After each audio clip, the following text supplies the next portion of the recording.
اعوذ باللہ من الشیطان الرجیم بسم اللہ الرحمن الرحیم وَأَلَّفَ بَيْنَ قُلُوبِهِمْ لَوْ أَنفَقْتَ مَا فِي الْأَرْضِ جَمِيعًا مَا أَلَّفْتَ بَيْنَ قُلُوبِهِمْ وَلَكِنَّ اللَّهَ أَلَّفَ بَيْنَهُمْ إِنَّهُ عَزِيزٌ حَكِيمٌ يَا أَيُّهَا النَّبِيُّ حَسْبُكَ اللَّهُ وَمَنِ اتَّبَعَكَ مِنَ الْمُؤْمِنِينَ۔ اور ان کے دلوں میں ایک دوسرے کی الفت پیدا کر دی۔ اگر تم زمین بھر کی ساری دولت بھی خرچ کر ڈالتے تو ان کے دلوں میں یہ الفت پیدا نہ کر سکتے، لیکن اللہ تعالیٰ نے ان کے دلوں کو جوڑ دیا۔ وہ یقیناً اقتدار کا بھی مالک ہے اور حکمت کا بھی مالک ہے۔ اے نبی صلی اللہ علیہ وسلم، تمہارے لیے تو بس اللہ تعالیٰ اور وہ مومنین لوگ کافی ہیں جنہوں نے تمہاری پیروی کی ہے۔ سورہ انفال کی 63-64 دو آیتیں آپ کے سامنے سورہ انفال کی پڑھی گئی ہے۔ اللہ تعالیٰ نے پہلی آیت کریمہ میں نبی کریم صلی اللہ علیہ وسلم کے اوپر اور امت محمدیہ کے اوپر جو انعام فرمایا ہے، اس انعام کو اللہ تعالیٰ بیان فرما رہے ہیں۔ سب سے پہلے جاہلیت کے زمانے کا ایک تھوڑا سا خاکہ اور تھوڑا سا منظر پیش کرنا مناسب معلوم ہوتا ہے۔ اس آیت کریمہ کو سمجھنے سے پہلے جاہلیت کے دور کا جو منظر بیان کیا گیا ہے کہ جاہلیت کے زمانے میں خانہ جنگی، قتل و قتال، جنگ و جدال، لڑائی جھگڑے اور آپس کے جو اختلافات تھے اس کو بیان کیا گیا ہے کہ جاہلیت کی وجہ سے، علم نہ ہونے کی وجہ سے ان لوگوں میں آپس میں ہمیشہ لڑائی جھگڑے رہتے تھے۔ معمولی باتوں پر وہ لوگ آپس میں دست و گریباں ایسا ہوتے تھے کہ معمولی باتوں پر 100 سال تک لڑائی ہوتی تھی۔ مثال کے طور پر کسی کا اونٹ نے پہلے پانی پی لیا، اتنی چھوٹی سی بات پر لڑائی ہوتی تھی، 100 سال تک لڑائی ہوتی تھی۔ جب بڑے بوڑھے مرنے لگتے تھے اپنے بیٹوں کو وصیت کر کے مرتے تھے، دیکھو بیٹا میرا ان کا لڑائی ہے، تم بھی اس کا بدلہ لیتے رہنا اور تم اس سے ملنا مت بلکہ لڑائی کرتے ہی رہنا۔ تو اس طریقے کا منظر بیان کیا گیا ہے۔ تو مدینے میں دو مشہور قبیلے تھے۔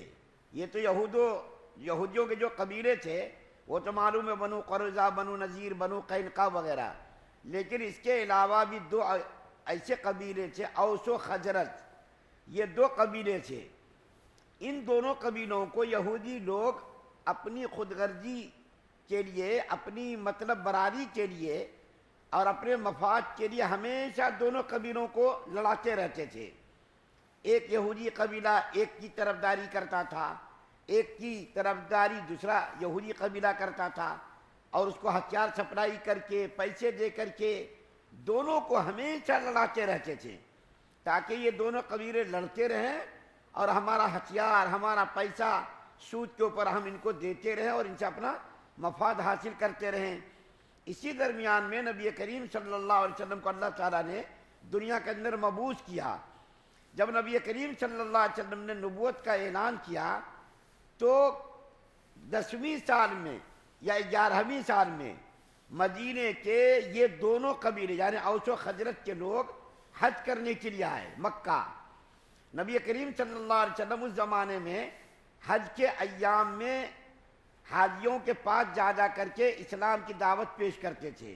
جو دوسرے ممالک کے حجاج آتے تھے ان کے پاس جا کر کے نبی کریم صلی اللہ علیہ وسلم اسلام کی دعوت پیش کرتے تھے۔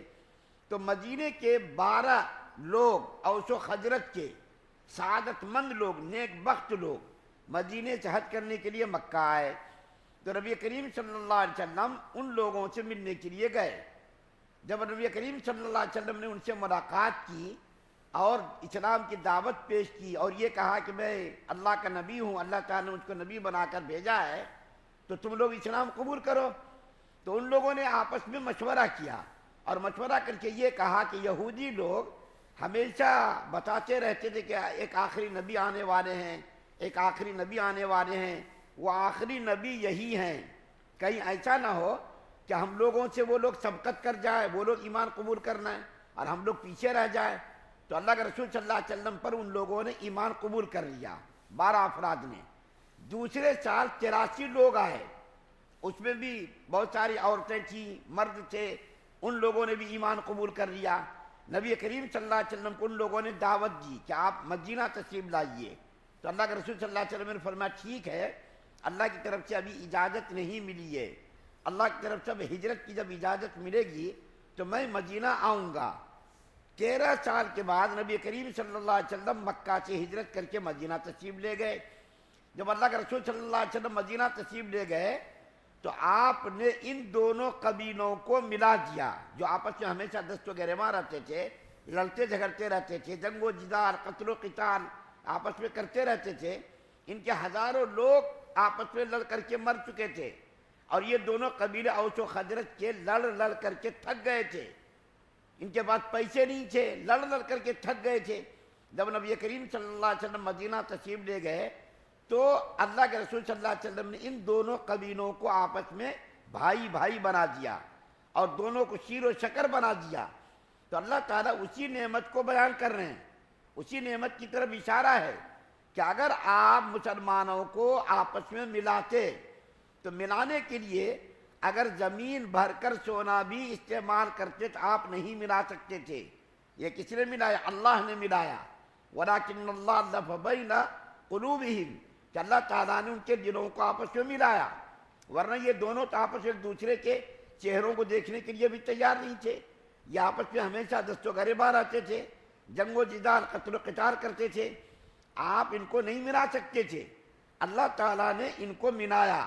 آپ اگر زمین بھر کر سونا دولت خرچ کر دیتے تو بھی یہ لوگ آپس میں نہیں ملتے، لیکن اللہ تعالیٰ نے آپ کے اوپر اور مسلمانوں پر اتنی بڑی نعمت عطا فرمائی، اتنا بڑا انعام عطا فرمایا کہ ان دونوں کو آپس میں ہمیشہ کے لیے بھائی بھائی بنا دیا. یہ آپ کا کام نہیں تھا، یہ کام اللہ کا کام تھا، اور اللہ تعالیٰ ہی سارے کاموں کے کارساز ہیں، اللہ تعالیٰ ہی سارے کاموں کو بنانے والے ہیں. تو اللہ تعالیٰ نے ہی ان دونوں قبیلوں کو آپس میں بھائی بھائی بنا دیا. ایک جگہ اور اللہ تعالیٰ قرآن پاک کے اندر بطور انعام کے فرما رہے ہیں سورہ آل عمران کے اندر کہ اللہ تعالیٰ نے وَاذْكُرُوا إِذْ كُنتُمْ، ایک جگہ قرآن کے اندر اللہ تعالیٰ بطور نعمت کے بیان کر رہے ہیں کہ اللہ تعالیٰ نے ان کے دلوں کو آپس میں ملا دیا. یہ جہنم کے بالکل کنارے پہنچ چکے تھے. یہ دونوں فَانْقَذَكُم مِنْهَا، یہ قبیلے دونوں آپس میں لڑ لڑ کر کے جاہلیت کی وجہ سے جہنم کے بالکل قریب پہنچ چکے تھے، لیکن اللہ تعالیٰ نے ان دونوں قبیلوں کو بھائی بھائی بنا دیا. تو اللہ تعالیٰ نے یہ کتنا بڑا انعام کیا کہ قرآن کے اندر ایک جگہ اور بیان کیا، یہاں بھی بیان کیا کہ اللہ تعالیٰ نے ان کے قلوب کو آپس میں ملا دیا، یہ سب بھائی بھائی بن گئے. تو اللہ تعالیٰ نے بطور نعمت کے یہاں پر اس کو بیان کیا ہے. اور اللہ تعالیٰ زبردست قدرت والا ہے، زبردست حکمت والا ہے. اللہ تعالیٰ کو ہی معلوم ہے کس کام کو کرنا چاہیے، کس کام کو نہیں کرنا چاہیے. اور اس کے بعد جب دوسری آیت کریمہ پڑھی گئی اس کے اندر اللہ تعالیٰ نبی کریم صلی اللہ علیہ وسلم کو خطاب کر رہے ہیں، یا ایھا النبی حسبک اللہ. دیکھیے یہاں پر ہمارے نبی صلی اللہ علیہ وسلم کی کیسی تعظیم اللہ نے کی ہے. ہمارے نبی صلی اللہ علیہ وسلم کا نام لے کر کے نہیں کہا اے محمد، نہیں کہا، بلکہ یہ کہا ایھا النبی، اے نبی. قرآن پاک کے اندر دیکھیے جتنے نبیوں کو خطاب کیا گیا اور جتنے نبیوں کو قرآن کے اندر بیان کیا گیا ان نبیوں کا نام لے کر کے بیان کیا گیا.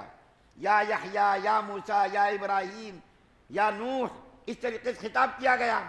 لیکن نبی کریم صلی اللہ علیہ وسلم کا اللہ تعالیٰ کے نزدیک اتنا بڑا مقام ہے کہ اللہ تعالیٰ نے یا محمد کبھی قرآن میں بیان نہیں کیا، کسی جگہ بیان نہیں کیا. 4 جگہ نبی کریم صلی اللہ علیہ وسلم کا قرآن کے اندر نام بیان کیا گیا، محمد کا لفظ بیان کیا گیا. لیکن کسی جگہ بھی ایک جگہ احمد کا نام بیان کیا گیا، 4 جگہ محمد صلی اللہ علیہ وسلم کا نام بیان کیا گیا. لیکن یا محمد یا احمد قرآن کے اندر کہیں بھی بیان نہیں کیا گیا. جیسا کہ اللہ تعالیٰ نے کہا یا موسیٰ، یا یحییٰ، یا عیسیٰ، یا نوح، یا آدم، یہ براہ راست اللہ تعالیٰ نے دوسرے نبیوں کو نام لے کر کے پکارا. لیکن اللہ تعالیٰ نے نبی کریم صلی اللہ علیہ وسلم کو کہیں بھی یہ نہیں کہا یا محمد یا احمد. یہ نبی کریم صلی اللہ علیہ وسلم کا مقام بیان کیا گیا. اللہ تعالیٰ فرماتا دوسری آیت کریمہ کے اندر اے نبی صلی اللہ علیہ وسلم اللہ تعالیٰ آپ کے لیے کافی ہے. یا ایھا النبی حسبک اللہ. اور وہ مومنین کافی ہیں جو آپ کے پیروکار ہیں. اللہ تعالیٰ نے خود آپ کی مدد کی، نصرت کی، اور مومنین کے ذریعے آپ کی مدد کرائی، فرشتوں کے ذریعے بھی مدد کرائی. لیکن اللہ تعالیٰ کیا فرمانا؟ اللہ تعالیٰ ہی آپ کے لیے کافی ہے بس. اور آپ کی جو پیروی کرنے والے ہیں، اطاعت گزار جو مومنین ہیں، وہ بس آپ کے لیے کافی ہیں. آپ کو پریشان ہونے کی قطعاً ضرورت نہیں. اس آیت کریمہ کے اندر اللہ تعالیٰ نبی کریم صلی اللہ علیہ وسلم کو تسلی دے رہے ہیں کہ جب اللہ تعالیٰ آپ کا ہو گیا تو اللہ تعالیٰ ہو گیا تو بس ساری دنیا آپ کی ہو گئی. اللہ تعالیٰ آپ کا ہو گیا تو ساری دنیا آپ کی غلام ہے، ساری دنیا آپ کے قدموں کے نیچے ہے. اللہ تعالیٰ جب ہو گیا، حدیث کے اندر آتا ہے من کان للہ کان اللہ لہ. اللہ جس کا ہو گیا اس کی ساری دنیا ہو گئی. تو نبی کریم صلی اللہ علیہ وسلم کو تسلی اللہ دے رہے ہیں کہ جب اللہ تعالیٰ آپ کے لیے کافی ہے تو آپ کو گھبرانے کی، پریشان ہونے کی قطعاً ضرورت نہیں. اور اللہ تعالیٰ نے ہر موقع پر آپ کی امداد کی، نصرت کی، حمایت کی، اور مومنین کے ذریعے بھی آپ کی حمایت اور آپ کی نصرت اور آپ کی مدد کرائی گئی. اللہ سے دعا اللہ ہم سب کو سننے زیادہ عمل کی توفیق عطا فرمائے. سبحان اللہ و بحمدہ، سبحانک اللہم و بحمدک.